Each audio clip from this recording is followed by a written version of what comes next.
Assalamualaikum warahmatullahi wabarakatuh. Perkenalkan, saya Alifa Dindalis Mataskia dengan NIM 103240448 kelas HTNP.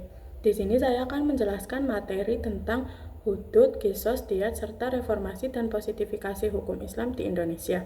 Untuk materi yang pertama yaitu hudud. Hudud adalah jarima yang telah ditetapkan secara pasti oleh syariat dan merupakan hak Allah Subhanahu wa taala. Yang termasuk dalam jarima hudud antara lain 1. Zina. Zina adalah melakukan perbuatan hubungan seksual yang dilakukan antara laki-laki maupun perempuan. Zina terbagi menjadi 2, yaitu zina muhson dan zina ghairu muhson. Hukuman bagi zina muhson adalah dirajam dan dilempari batu sampai meninggal, sedangkan hukuman bagi zina ghairu muhson yaitu dicambuk sebanyak 100 kali dan diasingkan selama 1 tahun. Selanjutnya ada qadzaf. Qadzaf yaitu menuduh seseorang melakukan zina. Hukumannya, jika tidak bisa mendatangkan 4 orang saksi, maka didera sebanyak 80 kali. Selanjutnya sarikoh atau mencuri hak orang lain secara sembunyi-sembunyi.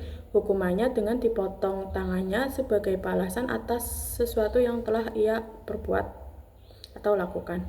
Selanjutnya hirobah atau merampok atau mencuri barang orang lain dengan cara kekerasan, ancaman, dan paksaan. Hukumannya disalib atau dipotong tangan dan kakinya secara bersilang atau diasingkan. Selanjutnya riddah atau yaitu hukuman mati bagi pelaku murtad yang tidak mau kembali ke Islam setelah dinasihati.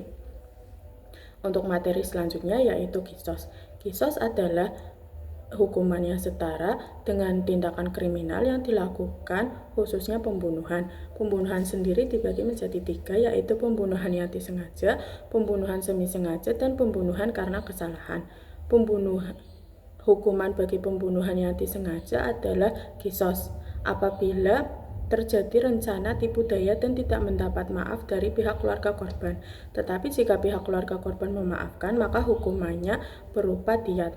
Sedangkan hukuman bagi pembunuhan semi sengaja dan karena kesalahan yaitu berupa diyat dan kafarat.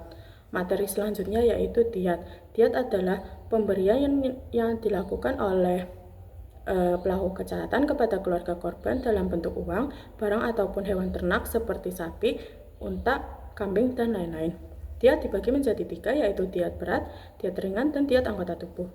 Diyat berat adalah diyat yang terjadi dalam kasus pembunuhan yang disengaja atau hampir sengaja dengan berupa 100 ekor unta dengan rincian 30 ekor unta betina dalam usia 3-4 tahun, 30 ekor unta betina usia 4-5 tahun, dan 40 ekor unta betina yang penting. Selanjutnya diyat ringan. Diyat ringan adalah diyat yang terjadi dalam pembunuhan yang tidak sengaja. Dan diyat yang dibayar berupa 100 ekor unta dengan rincian yang berbeda-beda. Selanjutnya diyat anggota tubuh yang terjadi pada kasus penganiayaan dengan diyat berupa 100 ekor unta apabila terdapat kerusakan anggota tubuh secara berpasangan seperti 2 mata, 2 telinga, 2 tangan, dan 2 kaki. Terus 50 ekor unta jika terdapat 1 kerusakan anggota tubuh yang terpotong, dan 33 ekor unta jika terdapat luka di kepala atau di perut. Selanjutnya hikmah dari kisos adalah keberlangsungan hidup manusia di dunia, menjadikan supaya manusia tidak saling membunuh satu sama lain, serta menegakkan keadilan di tengah-tengah masyarakat. Sedangkan hikmah diyat adalah demi kepentingan kedua belah pihak. Apabila si pelaku kejahatan membayar denda secara damai, maka ia akan merasakan aman dan mendapat kesempatan untuk bertaubat dan kembali ke jalan yang lebih benar. Sedangkan bagi keluarga korban, dia akan menerima diyat secara damai untuk dimanfaatkan sebagai keberlangsungan hidupnya dan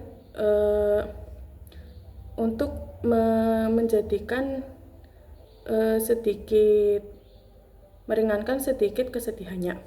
Selanjutnya, reformasi dan positifikasi hukum Islam di Indonesia. Reformasi dan positifikasi hukum Islam di Indonesia merupakan proses yang dinamis dan signifikan yang ditandai dengan adanya pengakuan konstitusional dan yuridis terhadap hukum Islam dalam sistem hukum nasional. Perkembangan hukum nasional pasca reformasi mencakup 3 elemen, yaitu hukum barat, hukum adat, dan hukum Islam.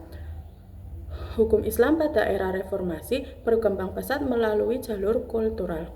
KHI atau Kompilasi Hukum Indonesia berfungsi